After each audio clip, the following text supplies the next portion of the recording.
উত্তর ত্রিপুরা ধর্মনগরে কৃষকদের ফসল সুরক্ষা এবং আধুনিক কৃষি প্রযুক্তি সম্পর্কে সচেতন করতে কৃষি ও কৃষক কল্যাণ দপ্তরের উদ্যোগে ক্ষেত বাঁচাও অভিযানের আওতায় অনুষ্ঠিত হলো এক দিবসীয় কৃষি কর্মশালা। বুধবার রাগনা উচ্চ মাধ্যমিক বিদ্যালয় কমিউনিটি হলে আয়োজিত এই কর্মশালায় জেলার বিভিন্ন এলাকার কৃষকেরা অংশগ্রহণ করেন। অনুষ্ঠানের উদ্বোধন করেন রাজ্যের কৃষিমন্ত্রী রতন লাল নাথ। অনুষ্ঠানে উপস্থিত ছিলেন ধর্মনগরের বিধায়ক জহর চক্রবর্তী, বাগবাসার বিধায়ক যাদবলাল দেবরাত, জেলা পরিষদের সভাধিপতি অর্পণা নাথ সহ প্রশাসনের বিভিন্ন আধিকারিকরা।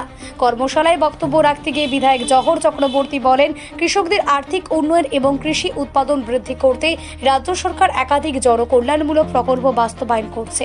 অন্যদিকে কৃষি মন্ত্রী রতন লাল নাথ জানান, উন্নত বীজ, আধুনিক কৃষি প্রযুক্তি এবং নিয়মিত প্রশিক্ষণের মাধ্যমে কৃষিকে আরও লাভজনক ও টেকসই করে তোলাই সরকারের মূল লক্ষ্য। কর্মশালায় কৃষকদের ফসলকে রোগ ও পোকামাকড়ের আক্রমণ থেকে রক্ষা করার আধুনিক পদ্ধতি সম্পর্কে বিস্তারিত ধারণা দেওয়া হয়। কৃষকদের মতে এই ধরনের উদ্যোগ কৃষি উৎপাদন বৃদ্ধি এবং ফসলের ক্ষতি কমাতে গুরুত্বপূর্ণ ভূমিকা পালন করবে। ক্ষেত বাঁচাও অভিযান এবং ধরিত্রী মাকে রক্ষা করা, এই একটা প্রকল্প শুরু হয়েছে, একটা আমাদের কর্মসূচি শুরু হয়েছে সারা দেশব্যাপী 1 জুন থেকে 31 জুন পর্যন্ত।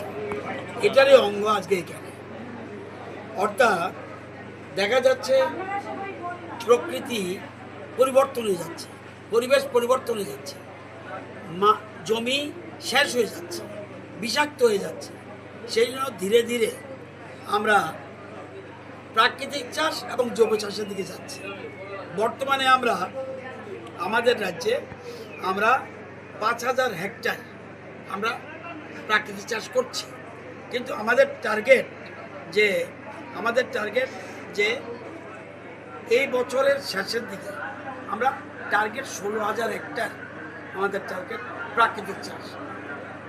আগে কোনো প্রাকৃতিক চাষ 2018 আগে ছিল না, আমরা শুরু করেছি।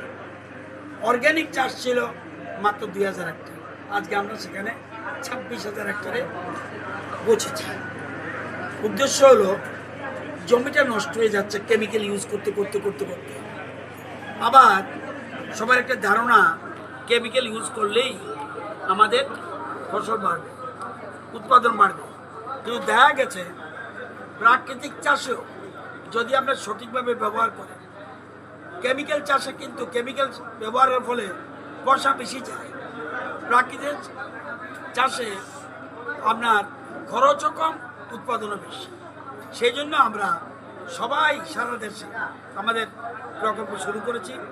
এর মধ্যে আমরা অনেক জায়গায় আমাদের কেভিকে, কৃষি বিজ্ঞান কেন্দ্র, ICAR, বিভিন্ন জনপ্রতিনিধি, FPU, FPC, পঞ্চায়েত, বিধায়ক, সর্বস্তরে মানুষকে জড়িত করছি। আমরা জনপ্রতিনিধিদের বলছি, আপনার যদি জমি থাকে 4 কানি, আমরা 1 কানিতে ন্যাচারাল ফার্মিং করি, যাতে অন্য কৃষকরা অনুপ্রাণিত হয়।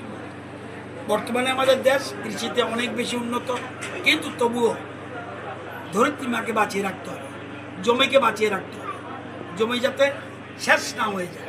এই জন্য আমাদের বিভিন্ন ধরনের প্রকল্প আমাদের রয়েছে।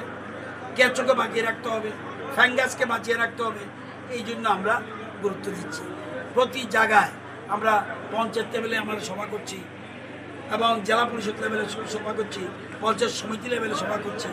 আজকে এটা একটা অংশ এখানে। এই জন্যই আমাদের কেমিক্যাল বিজ্ঞানীও আছে, একটু পরে তাদের ডাইরেক্ট ক্লাস হবে। আমরা যতটুকু চেষ্টা করছি কৃষকদের যত রকম সুবিধা। একটু আগে একটা লোক বলছে যে আমি যন্ত্রপাতি পাই না, এখন তার যন্ত্রপাতির ব্যবস্থা করবে। আমরা চাই আমাদের কাছে ডাইরেক্ট যোগাযোগ করুন। পঞ্চায়েত প্রতিনিধি না থাকুক, আমাদের পঞ্চায়েত সমিতি আছে, জেলা পরিষদ আছে, আমাদের MLA আছে, আমাদের বিভিন্ন FPO আছে, FPC আছে, এদেরকে সবাই আমরা যুক্ত করছি। আপনাদেরও সহযোগিতা করবেন।